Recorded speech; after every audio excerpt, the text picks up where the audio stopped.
Hello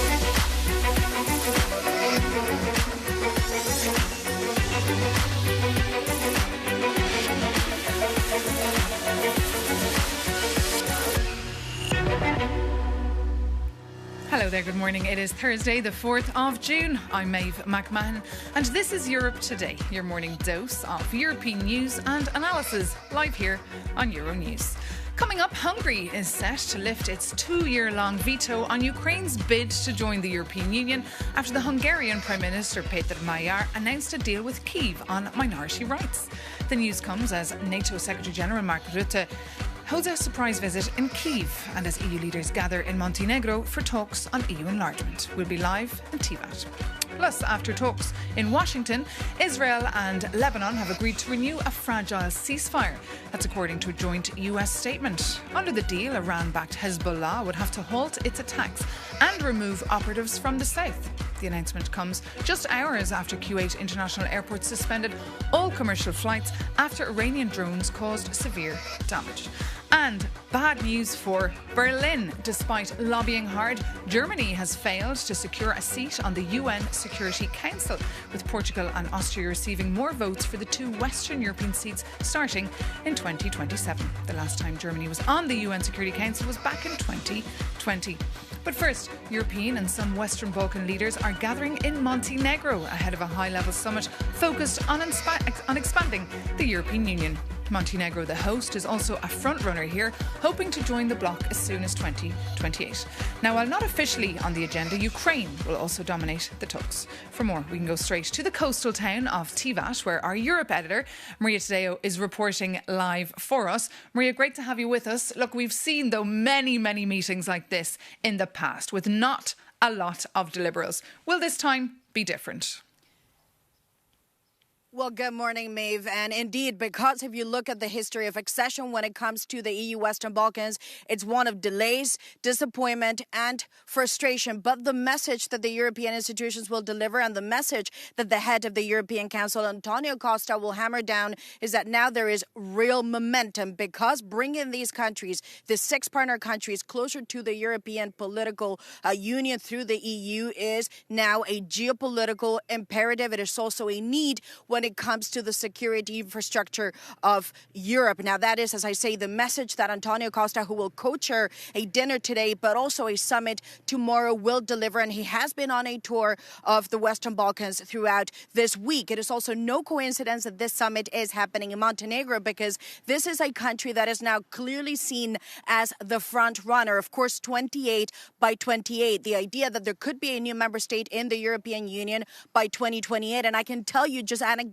Maeve, yesterday when we landed in this country at the airport, at dinner also, everyone knew and everyone was aware that this summit is happening. There have been many conversations that we had around the idea of joining, and it's pretty much taken as a given here. There is this aspiration to join this European Union, but of course we know that this region is diverse and it is also complex. It's not the same message for every of the participating countries, but the message, as I say, from the institutions will be there is now real momentum. It is an imperative. Reforms are still needed both ways, by the way, not just the Western Balkans, but also within the European Union to get this done. And of course, there has been many ideas floated. Now, thinking outside the box in many ways, still continuing to say that this is a merit-based process. It is based on heavy reforms, but also, as you know, multiple suggestions that perhaps you could look into memberships that go step by step, new countries that could join without the full rights, perhaps joining without a veto. The idea put forward by the German Chancellor, who will be here alongside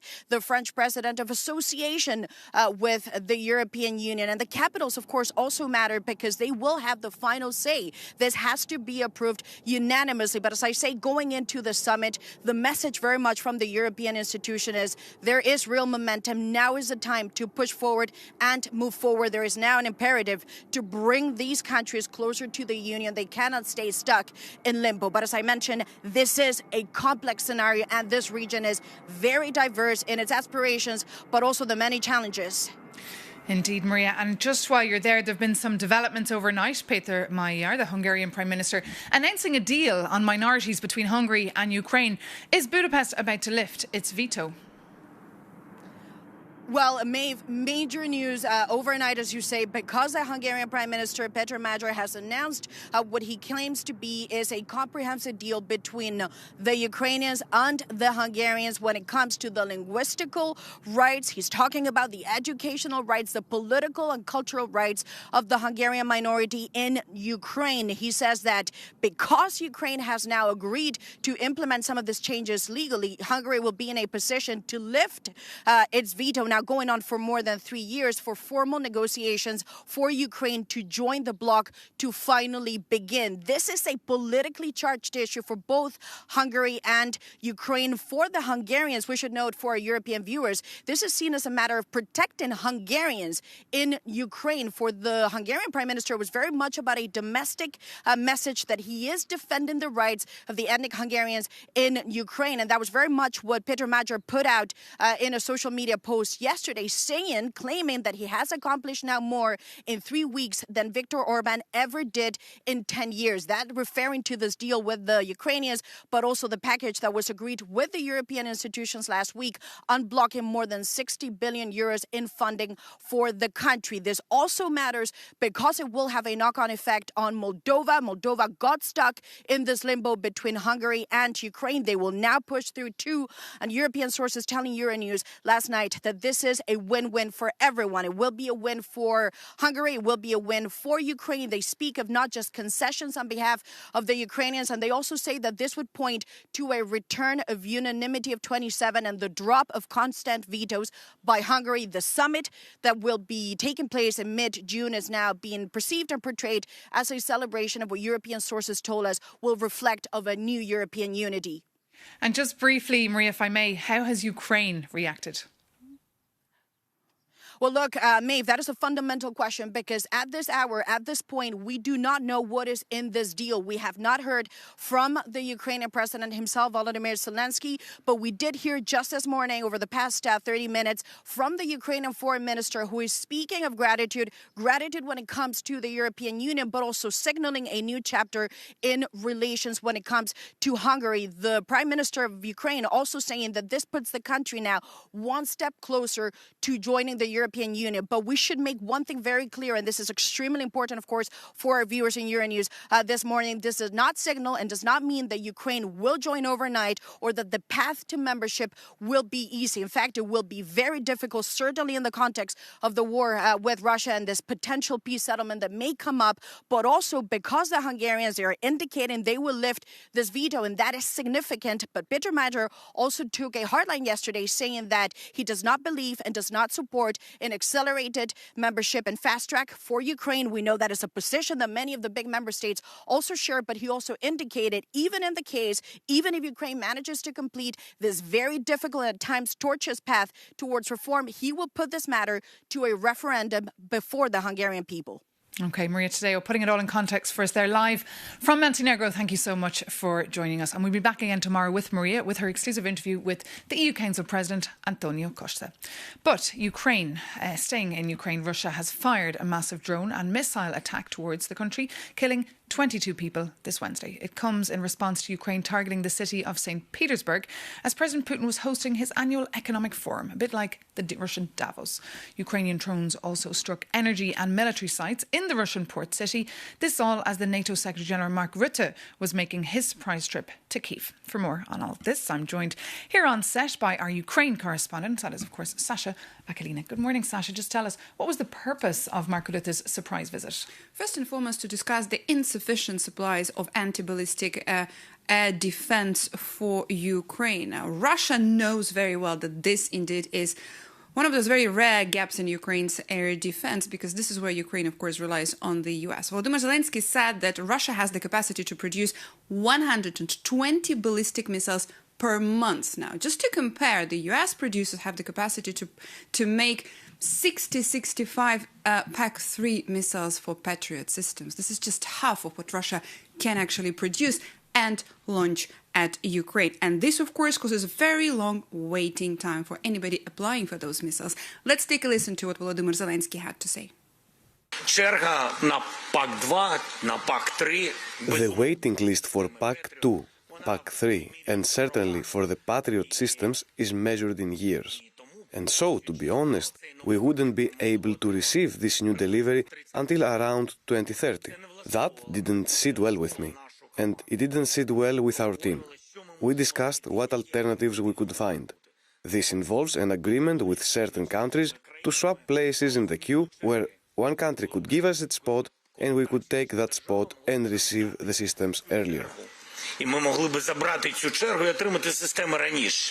Given Kyiv's response and also Kyiv's development of homemade weapons, Zelensky also confirmed that Kyiv is once again asking the US to provide Ukraine with the license to produce those anti-ballistic defense missiles, Maeve. And Sasha, Mark Rutte's visit came yesterday just as Ukrainian forces were striking the oil refinery in St. Petersburg, just as delegates were arriving for Vladimir Putin's economic forum. Yeah, indeed. That was a clear demonstration also of Ukraine's long-range striking capabilities, because that oil terminal is over 1,000 kilometers away from Ukraine's border, and Ukraine specifically said that Volodymyr Zelensky insisted that this strike is justified also because Kyiv is targeting military and energy, specifically oil facilities. But also this proves big progress. This is something that was recognized by the Secretary General of NATO.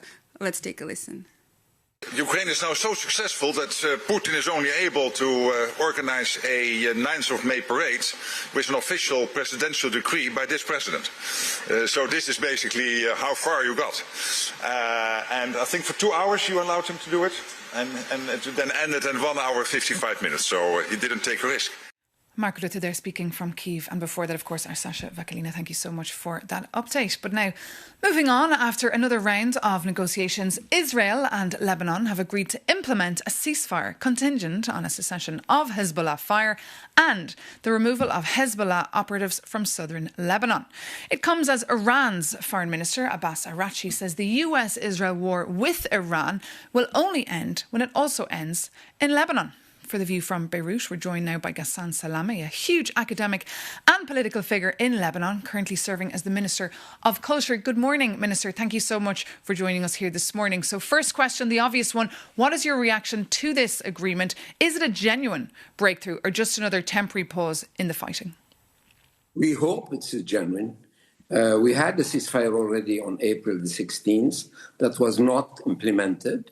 So now the proof of the genuine nature of this new agreement is in its implementation. And therefore, the agreement is still fresh, a few hours old. So it's probably too early to decide how serious it is, but we certainly take it seriously. And that's the problem. The previous ceasefire did not work, with many calling it just an armed truce. It was not even a truce. I mean, hundreds of people have been killed during the 6 weeks, these 6 past weeks after the announcement of the latest or penultimate ceasefire agreement. This new one has a direct commitment by the mediator, that is the United States, and it has a number of points that need to be implemented on the ground. We need also to have the two governments implementing it, each on his side. We will be trying to implement our side of the agreement, and we hope that on the other side, where we hear some ministers in the Israeli cabinet already refusing the agreement, which is not very helpful, and we need also to have a common interpretation of the various paragraphs in the agreement. And I hope that some of the sort of far-fetched interpretations I heard this morning from the Israeli Prime Minister and the Minister of Defense are only for public consumption, not their real position. And of course, there's tension, isn't there, between President Trump and Benjamin Netanyahu, and then Lebanon. You're stuck right in the middle. We are, but without American pressure, we were not expecting the Israeli government to move forward towards such agreement. So it is under American sustained pressure that we can expect a real implementation this time. And will Hezbollah comply with the terms, do you think? They have been silent so far, but we expect them to express their position during the day. Because it's true that the agreement calls for ceasefire on both sides and for the withdrawal of Hezbollah fighters from south of the Litani. We are expecting their reaction during the day. And just describe the damage done so far by Israel. The last time we spoke here on Europe Today, you described it as an incursion. That's how they put it. But this incursion has been bloody. And as Minister of Culture, I should say that it also destroyed 60 villages entirely, flattened out, and a number of very important heritage positions have been also hit, including the Chateau de Beaufort, to which Lebanese are very attached, not to mention the Shama position, which is a very important religious position in South Lebanon. So we hope that this time implementation will be serious. We are going to implement the government side of the agreement. We hope that we have a clear answer from Hezbollah during the day, and we hope that the Israelis don't overinterpret what's in it in a way that becomes unacceptable to us. OK, Minister Ghassan Salame, thank you so much for joining us here this morning on Europe Today Live on Euronews. But now, moving on, Berlin is licking its wounds after failing to secure a rotating spot on the UN Security Council. For more on this big blow for Berlin, we're joined by our very own Stefan Krobe, who, despite his German accent, or his American accent, excuse me, is actually German. You've got a wonderfully fluent English accent. Stefan, just tell us, you are German, as I said. How are Germans reacting to this news? I have to admit, Maeve, for Germany, this one hurts, right? Germany failing to win a seat on the Security Council is not just an obscure diplomatic blow. For Germans, it feels like something bigger. It's a reality check. For years, Germans have told themselves that the country is one of the world's indispensable nations. It's Europe's economic engine. It's a champion of international cooperation, a country others look to for leadership. Yet when the votes were counted at the UN, the world looked elsewhere. And perhaps Germans shouldn't be surprised. For too long, Germany assumed that its economic power would automatically translate into political influence. Germans believed that because they paid the bills, because they supported international institutions, and because they praised multilateralism, other countries would naturally back them. Yet clearly many do not. So the uncomfortable truth is that Germany's international standing in the world may not be what Germans think it is. Of course, Germany remains a powerful country. One vote at the UN will not change that. But symbols matter in diplomacy. And this symbol, Maeve, was painful. It was painful. And also for Friedrich Merz, the Chancellor. Well, look, for Friedrich Merz, the vote was absolutely embarrassing. Merz has made rebuilding Germany's international standing a central theme of his chancellorship. After years of criticism that Germany is hesitant, inward-looking, he has presented himself as a leader willing to put Germany at the center of world affairs. Now, losing such an important international vote is exactly that kind of setback opponents can point to as evidence that his strategy is not delivering any results. So this failure at the UN only further weakens his domestic position in Berlin, and which is already fragile and might fuel attempts within his own Christian Democratic Party, Maeve, to get rid of him. OK, Stefan Krobe, thank you so much for that update there. And thank you so much for tuning into us this morning on Europe Today. Any questions or comments on points on any of the stories we're covering, you can contact the team here at europetoday@euronews.com. That is our email address. You can also listen to Europe Today as a podcast or read it as a newsletter. Thanks so much for tuning in. Stay with us here on Euronews.